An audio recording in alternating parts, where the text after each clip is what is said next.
Él dice, para mí un guitarrista no es el que toca la guitarra rápido, sino el que te transmite el sentimiento.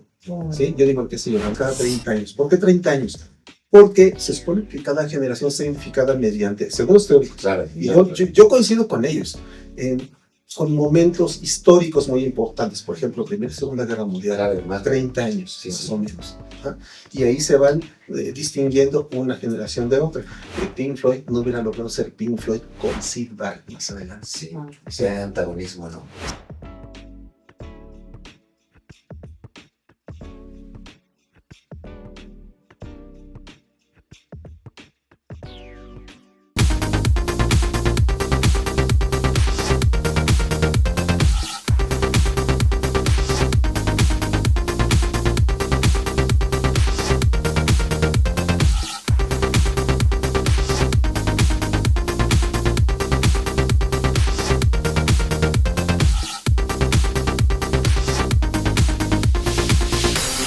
GPX, transformación con propósito. Hola, bienvenidos a GPX, tu transformación con propósito, donde generamos contenido a través de entrevistas muy interesantes con temas que van a ser relevantes para todos, entre generaciones y también que generan un impacto positivo en la comunidad. Yo soy Cris y me acompaña Israel Peña, y hoy vamos a hablar de un tema súper interesante, que digo, de un tema más bien, un grupo histórico, psicodélico.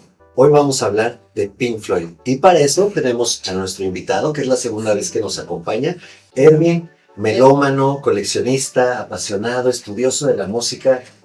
Profundízanos en este tema de tu presentación y de Pink Floyd. quién eres primero. Hola, ¿qué tal? Muchas gracias, Cris. Hola, Isra, muchas gracias por la invitación. Claro. Y pues sí, efectivamente es la segunda vez que me invitan a colaborar con ustedes en este gran programa. Espero que no sea la última. No. Disfruto mucho toda esta experiencia. Sí, gracias. Ya tenemos temas, ¿verdad? Bueno, pues sí, mi nombre es Erwin Rodríguez y yo colaboro desde hace algunos años como académico en una universidad allá en el poniente de la Ciudad de México.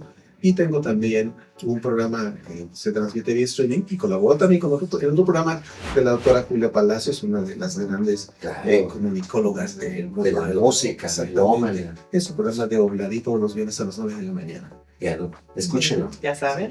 Así es. Y entonces muchas gracias por estar aquí con nosotros. Oye, y sobre todo ahora que estás de aquí, te estamos invitando porque vas a profundizar en este tema de este gran artista, ¿no? De este grupo Pink Floyd que acompaña a la generación X. Si bien no es contemporáneo, pero nos acompaña en este curso, en esta vida. Platícanos, ¿cómo llegas a Pink Floyd? ¿De qué manera te influencia? ¿De qué manera lo conoces? Bueno, me estaría remontando hasta el año de 1987 más o menos. Un compañero de Antonio Cosimón, Jorge Márquez Garza, un saludo si no estás bien, si no está. Él me dijo, escucha este cassette. Sí, Entonces, cassette. Y era, Generación X. exactamente, era el cassette que se llama A Collection of Great Dance Songs. Era un disco de Pink Floyd. No era un disco oficial, era una recopilación con otros discos como el Works. En ese disco me dijo, escucha esta rola. La escuché. Curiosamente, la canción que me atrapó, la primera canción que escuché no fue Another Brick in the Wall, segunda parte, fue One of These Days, una canción totalmente instrumental, cuyo título era One of These Days, I'm going to cut you into little pieces. Pero lo recortaron. Era la frase así, la mitad de la canción. Entonces la escuché y dije, wow, ¿qué es eso? Poderosa, ¿no? Sí, claro, por supuesto. Y en ese entonces con los clásicos Walkman, Claro. todo me envolvió y dije, ¿qué es esto? ¿Qué grupo es? Es Pink Floyd. Entonces, préstame el cassette. Me lo prestó. Y de allá para acá, hasta sigo estudiando hasta la fecha de hoy todo lo que es este fenómeno de Pink Floyd. Y cada vez descubre uno cosas nuevas. Cada vez se vuelve más apasionado con este cuarteto o quinteto en algún momento. Y no deja de asombrarme hasta el día de hoy. Sí, increíble. Yo también puedo decir que es uno de mis grupos favoritos, me encanta. Y como decimos, cualquier arte transmite emociones. El arte de la música, pues, se siente, se vibra, como tú dijiste, escuché esta canción y algo pasó dentro de ti. ¿Cómo es que relacionamos a Pink Floyd con la generación X? ¿De qué manera? ¿Por qué sigue estando también en nuestros gustos actuales y sobre todo en las nuevas generaciones? Ok, bueno, aquí acabas de decir dos partes muy importantes. La primera, la generación X. ¿Cómo descubrimos a Pink Floyd? Bueno, porque nosotros escuchamos a Pink Floyd, o tuvimos este encuentro con Pink Floyd de manera directa. Lo escuchábamos en la radio, lo escuchábamos, bueno, no había videos, no estaba encargado de los cassettes, pero fue una experiencia directa, era lo que acababa de salir en ese momento, diferente de las nuevas generaciones que ya lo escuchan por medio de, principalmente por medios como el streaming o como TikTok. Eso es un fenómeno muy interesante porque escuchan, ponen un video y escuchan, por ejemplo, un pedacito de solo de guitarra de Gilmour y no saben quién toca. Sí. Pero buscan la canción y les empieza a gustar. Claro. Y hay generaciones que se empiezan a adentrar. Claro. Este grupo me gusta porque es un... ¿A ti te pasó? Exacto. Es una canción, pero empiezas a rascar y encuentras maravilla. Exactamente. Y nosotros, la generación X, escuchamos a Pink Floyd y como te dije, nosotros asimilábamos música de manera directa y en muchas ocasiones, si quieres más adelantito podemos abordar ese tema, lo identificábamos como momentos coyunturales que estaban sucediendo. Históricos. De acuerdo a la música de Pink Floyd, ¿sí? Entonces, es la pequeña gran diferencia, que también si quieres más adelante, si me lo permites, más adelante podemos hablar de los teóricos, cómo las nuevas generaciones asimilan y digamos que ellos reinterpretan, a su vez, la música de Pink Floyd y las letras de Pink Floyd. Pues ahondemos en ellos de una vez, ¿por qué no? Sí, bueno, sí. Para empezar sobre las generaciones, hay algunos teóricos que manejan sobre las generaciones cada 30 años. ¿Por qué 30 años? Porque se supone que cada generación está identificada mediante, según los teóricos, y yo coincido con ellos, con momentos históricos muy importantes, por ejemplo, Primera y Segunda Guerra Mundial, más 30 años, más o menos. Y ahí se van distinguiendo una generación de otra. Entonces, si nos retomamos ahora en la parte de Pink Floyd, digamos a los 70s y principios de los 80s, así es. La generación X. Y después nos vamos 30 años más adelante, ya llegamos a cuánto, a los 2000, donde las generaciones ya escuchan a Pink Floyd, pero ya lo reciben de manera no nostálgica, ¿sí? No nostálgica como nosotros. Ya lo reciben ya de lo manera, exactamente, pero tienen al tío que les dice, oye, totalmente, el hermano mayor, escucha esto, Israel. Claro. Chris, escucha te va a esto. gustar. ¿Tú escuchas esto? ¿Y quién es ese tío? Es Pink Floyd, escucha primero esta canción. Claro. Entonces, los jóvenes empiezan a sentirse identificados, pero de otra manera, ¿sí? Ya lo empiezan a relacionar con las letras de las canciones o con la música. La música que, bueno, como bien saben, es un sonido diferente, solos de guitarra muy, muy de rock progresivo, que una de las características del rock progresivo era una música interpretada pues por virtuosos músicos, que también se hace otra historia, que tiene que ver ahí la ruptura del progresivo con el punk y cosas por el estilo. Pero entonces ese fenómeno que las generaciones de ahora lo escuchan es por recomendación, sugerencia, streaming, y principalmente a mí me ha tocado ver generaciones por ti. Sí, los nuevos medios, cómo se va adaptando este pasado al presente. Exactamente. Sí, wow, pues muy, muy interesante cómo vamos integrándonos a ver que esta banda sigue siendo historia hoy en día. Y qué bonito que vayas tocando otras generaciones. Y bueno, pues si no has escuchado Pink Floyd últimamente, te recomendamos que lo vayas haciendo. Y también le vayas dando like a este video, lo compartas con quienes consideres que necesitan escuchar este contenido. Y bueno, no se vayan porque regresamos con más información interesante. Esto es GPX, Transformación con Propósito. Volvemos en un instante con más inspiración y herramientas para tu transformación. Esto es GPX, tu transformación con propósito.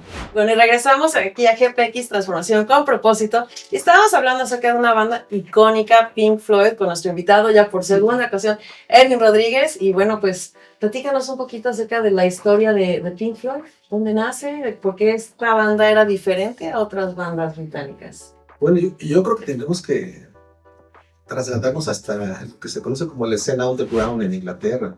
Esta escena underground pues era un movimiento creado por activistas, jóvenes, escritores, etcétera, donde ellos buscaban llevar una corriente diferente a un movimiento contracultural, que raro en la música.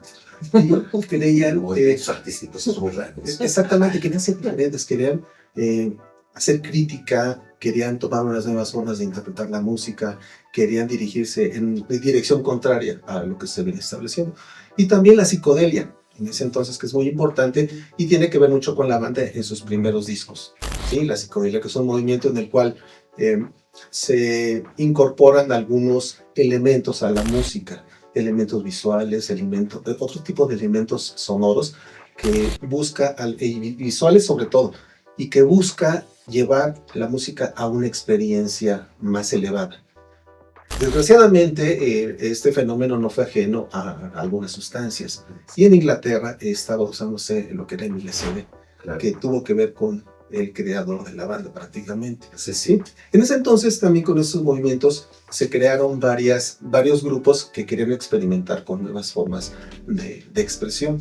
Empezó Pink Floyd a hacer esto, pero antes de que se llame Pink Floyd, tengo que regresar a lo que fue el creador, a Syd Barrett.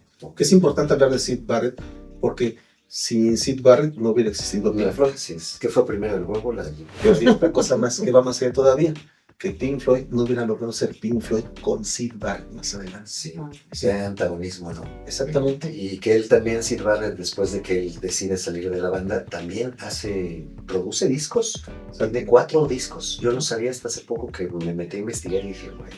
Sí, efectivamente. Syd Barrett nació en Cambridge por ahí de 1946 y en sus inicios él conoció a Roger Waters y a David Gilmour por separado. Sí. Entonces después se trasladó a Londres y regresa, vuelve a conocer o se reencuentra mejor dicho, con Roger Waters, que estaba estudiando en el Regent Polytechnic School. Pero Roger Waters ya tenía su banda, se llamaba Six Mas Six, y después le pusieron Outcast, o al revés, no recuerdo cuál fue el orden, que eran los inicios de lo que después se conoció con Pink Floyd. Los Megadeths también decían. Ajá, Sí, tenían varios nombres. Sí. Y ya estaba Nick Mason en la batería, Richard Wright en los teclados y Roger Waters. ¿Sí? Ellos, algunos de ellos conocen otro tipo de instrumentos y a veces cambian. Claro. Entonces invitan a Syd Barrett a colaborar y poco a poco Syd Barrett se va convirtiendo en la parte esencial de la banda, en el escritor de la banda, incluso le puso un nombre, y la voz, por supuesto, y le puso el nombre a la banda, Pink Floyd, que viene de dos bluesistas sureños de Estados Unidos, Pink Anderson y Floyd Council, que eran los ídolos de Syd Barrett. Syd Barrett traía toda esta corriente del blues que bien, somos orígenes del Sí, prácticamente. Sí. Pero con este fenómeno de la psicodelia, Syd Barrett, en sus presentaciones, él fue el escritor de Arnold Lane, que fue el primer disco que sacaron de Piper at the Gates of Dawn por el 67. Él empezó a usar en exceso. A consumir el exceso. Claro. Sí, hay que decirlo, el LSD. Y a principios del 68, cuando saca el siguiente disco, A Saucer Full of Secrets, que ya se había grabado el disco, él empieza a tener muchos lapsus que impiden que la banda se presente de manera normal en los conciertos. Hay algunos videos en YouTube, si pueden verlos, donde tienen a Syd Barrett de frente y se queda así. Sí, ya está intoxicado. Y ya después como que le cae bien. Claro. Para cantar. Sí, lo veíamos también en otros grupos como The Doors, ¿no? El consumo excesivo del alcohol y drogas del vocalista, pues veíamos como ya no cantaba, no podía, etcétera, ¿no? Sí. Exactamente. Sí. Y bueno, ya a principios del 68, donde iban a tocar donde iban a dar una presentación en Southampton, esta ciudad, y alguien dijo, porque en las biografías de Pink Floyd no se especifica quién fue el que lo dijo, pero alguien dijo, ¿pasamos por sí? No, mejor vamos. Se van. Sí. Ya no pasan. Sí, ya no. Entonces ya no contaron con él. Se me pasó unos meses antes, como Syd Barrett ya no estaba desarrollándose al 100, invitaron a un viejo amigo de Barrett, y es que se llama David Gilmour. Entonces David Gilmour vino como músico de apoyo. Sí, a ayudar en esta presentación que no podía estar él. Hacía los coros y Sí. también tocaba la guitarra. ¿Y de qué manera? Bueno, ¿Qué sí. manera? Exactamente. Sí, Como claro, muchos una- toman en el escenario cuando no puede. Ajá. Y entonces hubo presentaciones donde estaban los 5 miembros Sí. de la banda. Barrett, Gilmour, Mason, Wright. Wright y Waters. Los 5. Sí, Hay sí. videos y hay fotografías donde están los 5. Pero conforme pasó el tiempo y les digo, ya no pasaron por él, David Gilmour se queda ya como voz. Sí, adopta Guitarra. esta posición. Y Syd Barrett deja de pertenecer a la banda. Después Syd Barrett primero hizo 2 discos. Incluso Waters y Gilmour colaboran en esos 2 discos de Syd Barrett. Ajá. Poco a poco, la banda empieza como que a reinventarse. ¿Hacia dónde nos dirigimos? ¿Qué vamos a hacer? Y es cuando Waters empieza un poco a llevar la batuta. Sin embargo, los otros miembros también colaboran. Claro, sí, en esta situación tan artística y tan compleja que es hacer música, pues sí es inevitable que varias personas creen ser este productor. Ahora, aquí lo que está súper interesante también de lo que hablamos es toda esta inspiración que Syd Barrett tiene de los orígenes, que a partir de eso, pues transforma esto que ya estaba hecho en algo psicodélico. Digo, a pesar del abuso de ciertas sustancias, a pesar de ciertas situaciones, en lo que crean es disruptivo. Efectivamente. Así es, incluso esta canción que les decía, Arnold Line, es la historia de un transvestido. Y en ese entonces, pues, poco se hablaba de esta temática que estaba vetada. Era un tabú en esos tiempos. Sí. Y la letra de Arnold Line, que resultó no sencillo, hablaba de Se siguen de este tipo de personas. Claro, sí. Porque, pues, sí. Sí, pues qué tan interesante es que nuevamente integramos esto, ¿no? La música va reflejando lo que está viviendo la comunidad, la sociedad en esos tiempos. Entonces, pues qué bonito el poder adentrarse y todavía compartir estos sonidos hoy en día. Y bueno, vamos a continuar con más información también y muy interesante con nuestro invitado el día de hoy. Así es que no se vayan, esto es GPX, tu transformación con propósito. Volvemos en un instante con más inspiración y herramientas para tu transformación. Esto es GPX, tu transformación con propósito. Regresamos nuevamente aquí en GPX, tu transformación con propósito, y estamos hablando de un tema muy interesante con nuestro invitado, Erwin Rodríguez, acerca de Pink Floyd. Hablamos un poquito de la psicodelia, de Syd Barrett, de todos los cambios que hemos tenido en esta banda. ¿Cómo evolucionó en su momento la banda con este personaje tan prodigioso, pero también tan conflictivo? Entonces de ahí avanza y madura la banda, madura de una forma musical. ¿Cómo es esta maduración? Pues sí, mira, al principio la banda no sabía qué rumbo iba a tomar. ¿Sí? Syd Barrett era la pieza creativa, la pieza de flecha. Exactamente, la que llevaba la batuta, el que cantaba, el que escribía las canciones, el que iba el concepto original de Pink Floyd. Y a su salida, bueno, la banda quedó como huérfana. Claro. Entonces, bueno, empiezan a experimentar, empiezan a buscar algunas nuevas formas de sonido, y es donde la creatividad de David Gilmour en la guitarra empieza poco a poco a tomar un camino. ¿Sí? Él no se considera un virtuoso de la guitarra en términos de velocidad.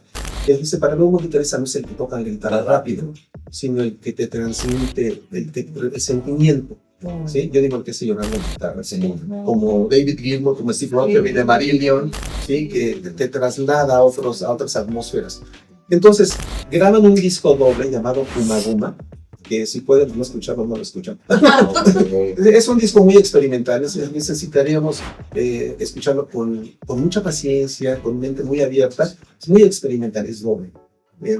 Después graban en el 70 Apple Park Mother, un nombre un poco raro, que tiene que ver con la historia de una señora que está embarazada y que le hicieron una operación de corazón abierto, y por ahí viene el título de la canción. Es un disco que seguramente no han visto, es el de una vaca. Sí, claro. ¿Sí? Ese disco, ahorita digo acerca del arte del disco, la vaca tenía nombre. La vaca se llamaba Lulubelle 2. Lulubelle 2. Exacto. Y ahí es donde Pink Floyd empieza ya a moverse hacia un rumbo. Empieza a crear un disco conceptual, poco a poco acercándose hacia ese término. Se acercan, ya llevaron algún tiempo trabajando con un compañero de escuela de Syd Barrett, llamado Stone Thorgerson, que tenía un taller o un estudio que se llamaba Hipnosis. Son los creativos, él era diseñador gráfico. Son los culpables detrás del arte de la gran mayoría de los sistemas. Él fue el creador de La Vaca, de Prisma, que más adelante vamos a hablar, de muchísimos discos más. Es más fácil decir en cuáles no participó que en cuáles participó. Ajá, exactamente. Este disco de Atom Heart Mother es de dos. Un lado, curiosamente, es como una suite completa, como si fuera música clásica. Y del lado B, obra completa. Exacto, una obra completa. Y del lado B, las canciones son canciones de cada miembro de la banda. Ahí se escucha por primera vez una obra completa de Richard Wright, que se llama Summer Seas Tonight. No sé, una canción preciosa que habla acerca, es un tema dirigido hacia una groupie. Ok. ¿Sí? Si pueden escucharlo, escúchenlo. Esa canción salió el 10 de octubre del 70. Lo recuerdo porque curiosamente es mi cumpleaños. Ya serían así, serían así. Entonces tenía que ser ese sencillo. Y If de David Gilmour, que todavía la toca en las presentaciones. Waters, no miento, If es de Waters y de David Gilmour era Fat Old Song. Sí, no sé si se acuerdan de esas canciones, son clásicas ya. Y en el 71 graban Miro, donde ya están dirigidos hacia el rock progresivo, con esta obra de Echoes. ¿Has escuchado Echoes? Que empieza con una... Ya todo esto sin silbar. Claro. Sí, por eso se reinventan. Exactamente. Ya es un nuevo sonido muy alejado del sonido psicodélico que venían manejando en aquel entonces. De hecho, en ese año, ellos se presentan en Pompeya. Sí. Graban en el estudio de Pompeya sin gente. Sí. Solamente los estaban ahí tomando. Y sí, hay una grabación, hay una Lo selección. transmitieron hace poquito en el cine, sí. el año pasado fue. Exactamente. Sí. Me parece que Steven Wilson hizo una reedición de la grabación y la dio a conocer hace poco. Salió en el cine. Pues salió en video en 4K, remasterizado. Y además de las canciones que tocan, empiezan con hijos. Y también One of These Days, recuerdan cuando Nick Mason está tocando y se le cae la bataca, la baqueta se le cae, y la agarra y sigue tocando. Ese disco de Echoes también, en el video también se pueden ver algunas sesiones de grabación de lo que sería la obra de 73, Dark Side of the Moon. Sí, se ven algunas escenas en las que está grabando en los estudios Abbey Road, con el ingeniero de sonido, Alan Parsons. Que van a estar también viniendo a México, pero... A finales de octubre, me parece, ¿no? Sí. Wow.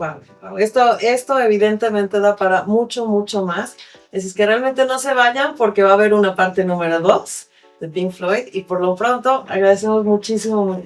Gracias por compartir esta primera parte de esta historia de algo que un grupo que pues sí ha tenido impacto en nuestra generación, pero qué bonito sí ir viendo que nuevas generaciones, aunque sea a través de la historia de el tío, de los padres, que puedan compartir también un poquito de ese sabor. Y esto que tú lo compartes como ellos, ¿no? Que no solo fue un miembro de la banda y no solo el que aparece, sino también colaboraron el amigo, el que era el conocido, y entonces por eso entró el otro miembro de la banda y así. Que eso es lo que nosotros logramos y lo que queremos con este programa. Hacer comunidad. Que colaboremos y crear cosas maravillosas. Sí, así es que pues muchísimas gracias por estar nuevamente con nosotros. Y bueno, vamos a ver una parte 2, así es que también busquen ese video que va a estar saliendo también próximamente. Y por lo pronto, pues nosotros somos GPX, tu transformación con propósito. Yo soy Cris, me acompaña. Y Reña. Y sigan dándole like, compartiendo esta información y también checando las transmisiones para el siguiente programa que vamos a tener nuevamente con Erwin. Así es que muchísimas gracias. Y también escríbanos, denle like, compartan, síganos y compartan esta información. Que estén muy bien y hasta la próxima. Gracias.